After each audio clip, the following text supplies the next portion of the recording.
Hey guys, so a few people hit me up regarding my banana bread, um, as well as the recipe. So I'm gonna do a quick video. Just gonna go through the ingredients real quick. Obviously, you want a bowl that's greased and floured. And I understand some of these ingredients that I have, you may or may not be able to find them in your stores, but I'll tell you what you can use in substitution. So we'll have some pure essence. You can use some vanilla extract. We also have some baking powder. This is 3.5 teaspoons. Half a cup of white sugar. We have a stick of butter, which we're gonna melt. A half a teaspoon of baking soda. 3 medium to large bananas. We have nutmeg. You can use grated if you want. And we also have this, which is called a tonka bean in my country. Substitution of this, I think you should use probably a little allspice. These two items back here are optional. We have some walnuts, which I will crush. I have, in total, I have 13 cherries. 10 that I cut in small pieces, and the 3 large ones I'm going to put on top of my banana bread. I have 1 tablespoon of cinnamon, 4 eggs, room temperature, and 1.5 cup of bread flour. If you don't have bread flour, you can use all purpose. And I believe I went through all of the ingredients. So, oh, by the way, I'm using salted butter. If you're going to use unsalted for your banana bread, you may want to include like a hint of salt just to, bring all the flavors together. So let's keep moving on. The bowl I'm going to use is extremely large because I can't find my regular size bowl. But anyway, I'm going to start mashing these. Okay, to mash your bananas, you just want to use a regular size fork to mash them. I also suggest using extremely ripe bananas. It's better, it's easier to mash, as well as it's sweeter, because I'm only using a half a cup of sugar. So the sweeter the bananas, the less sugar you will have to use. You can use more if you want to, but for me, a half a cup works perfectly. So I'm just going to mash this, and you have to mash it well, and then we'll move on to the next step. Okay, so I've completed the mashing of my bananas, and now I'm going to incorporate my cinnamon. Again, this is 1 tablespoon. You don't have to use that much cinnamon, but I like a lot of cinnamon in my bananas, so that's 1 tablespoon. Just going to combine it well. And once combined, we'll move on to the next step. Okay, so we're moving on to the next step, and that's grating some of my fresh nutmeg. You want to aim for like 1/8 of a teaspoon, or 1/4 if you want to add that much.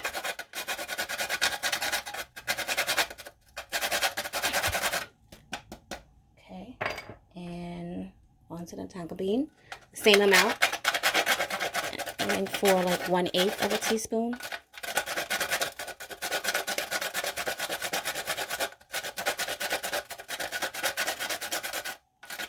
Remember, I said if you don't have this, you can use a little allspice.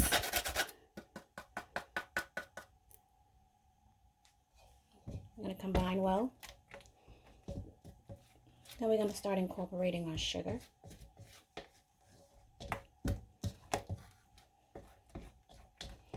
So this is half a cup of sugar. I'll combine a half at a time.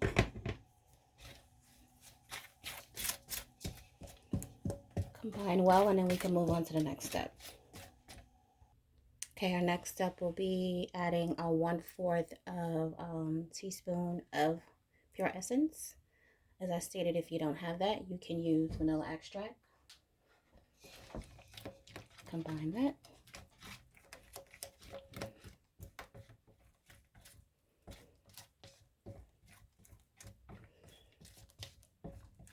And then we're going to combine half a teaspoon of baking soda.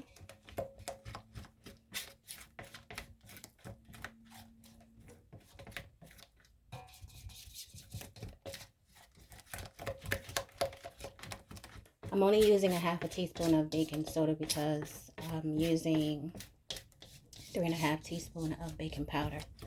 So you don't need that much baking soda. If you don't have baking soda, you can actually double up on the baking powder. Whatever the recipe called for, double it in terms of the baking soda, if that makes sense. So I'm going to combine my baking powder now. Just going to combine 2 teaspoons for now.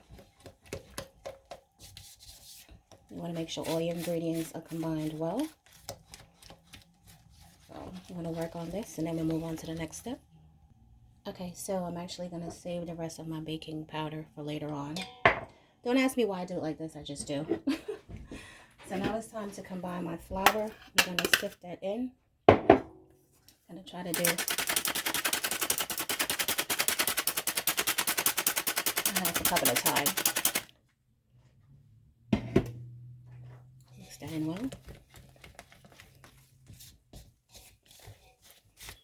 And I'll be back once I combine all of my flour. But as you see, I'm only mixing like, I don't know, half a cup, a third of a cup at a time.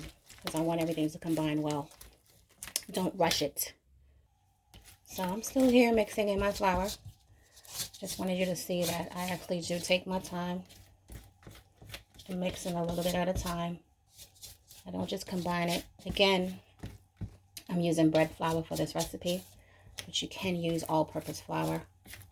Obviously, I'm making a banana bread, so that's why I chose to use bread flour. But you don't have to go out of your way and buy bread flour if you have all-purpose in your house. You can definitely use it.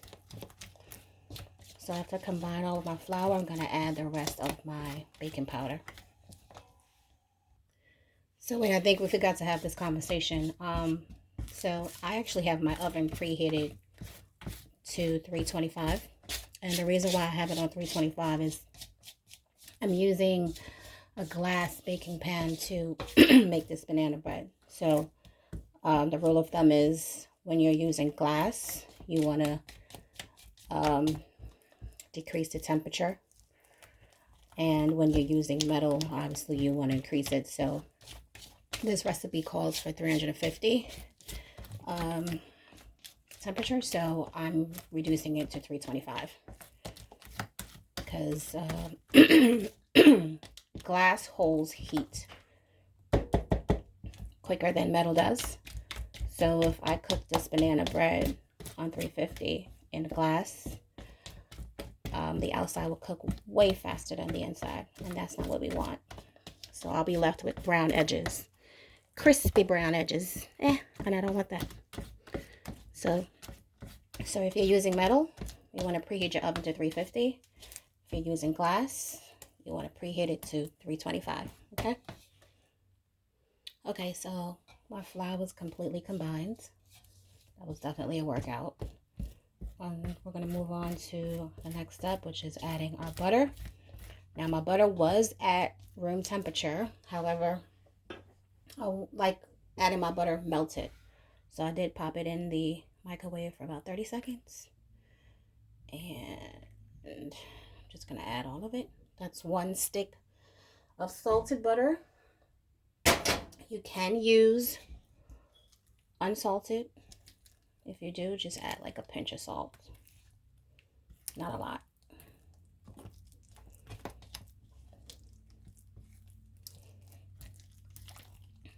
And we're going to combine this well. Once this is combined, I'm going to add the remaining of my baking powder and then my room temperature eggs.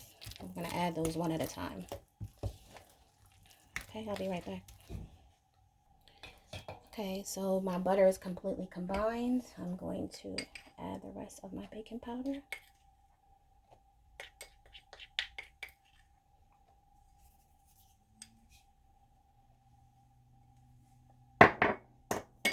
Combine that well.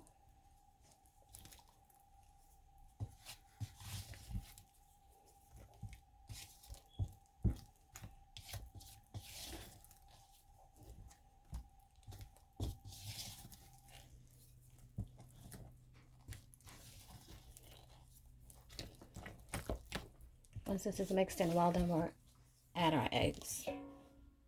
Okay, so it's time to incorporate our eggs. Now we're going to do that one yolk at a time.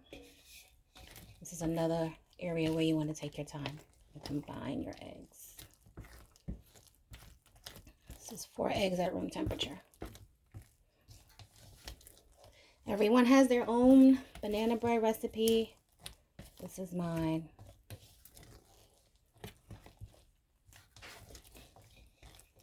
Combine that well.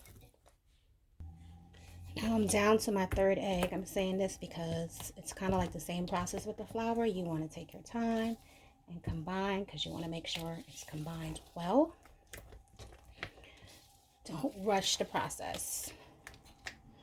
Once the egg is combined, then you can add the other. So far this is my 3rd, and I have 1 more to add after this. Okay, so I checked. My 3rd is combined well, and I'm down to the last. After this, we're going to add the cherries. And move on. Oh, wait, hold on. It's a little bit crack. Get in there. How the hell did I get in there? Don't be like me. Make sure there's no eggshells in your eggs. I checked. I don't know how that one snuck in there, but all right, let's move on. Okay, so my egg is combined well. Now I'm going to move on to my cherries. Like I said, this part is optional. You don't have to add cherries. You just start baking.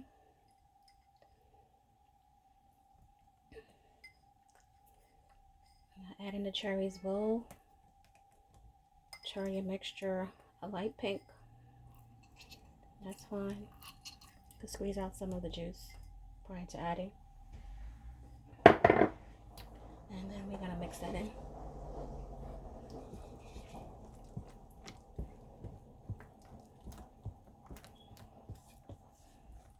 You can actually incorporate some of your walnuts inside if you want. I prefer to put mine at the top. So, it's up to you. So once this is combined, then I'm going to add to my baking dish. Time to incorporate.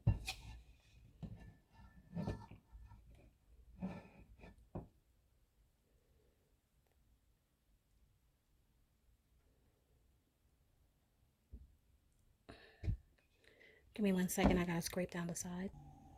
Okay, so I've added my mixture to my bread bowl, and I'm gonna incorporate 3 cherries at the top. Don't be alarmed, they will sink to the bottom. I don't know why I like doing this, but I do. Then I crushed my walnuts. Just gonna add it going down.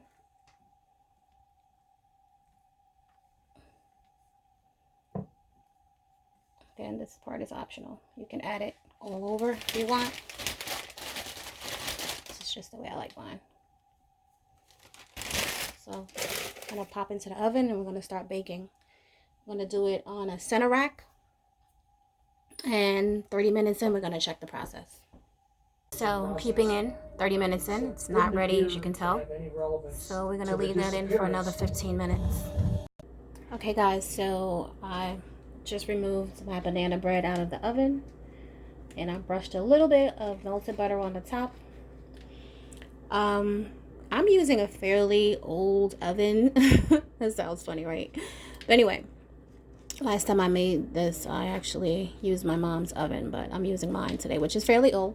And I'm saying that because 3/4 of the way in, I decided to turn down the temperature to 300 because I realized my banana bread was getting really brown on the outside, and I wanted to make sure it was thoroughly cooked on the inside. So, excuse me 1 second. Sorry about that. My Alexa was alarming. So basically, I was trying to say that the bread took me about 55 minutes to cook. 55 minutes to an hour. But you want to make sure it's thoroughly cooked in the middle. And normally I just take a bamboo rod, I put it down. And when I move it, if it comes out clean, then you know that it's cooked. And mine's did. So I'm going to let this cool for about 10 to 15 minutes, and then I'll remove it and I'll cut into it so you can see what it looks like. Okay guys, so here's my banana bread. I did do 2 slices so you can see the insides. You can tell that it's extremely moist. If you touch, you can see how it goes in softly, as well as the top. So I hope you enjoy this recipe, and please comment, share, and subscribe. I'm going to enjoy my banana bread. Oh, let me just show you real quick how soft it is. So there you go. That's how soft it is. See that?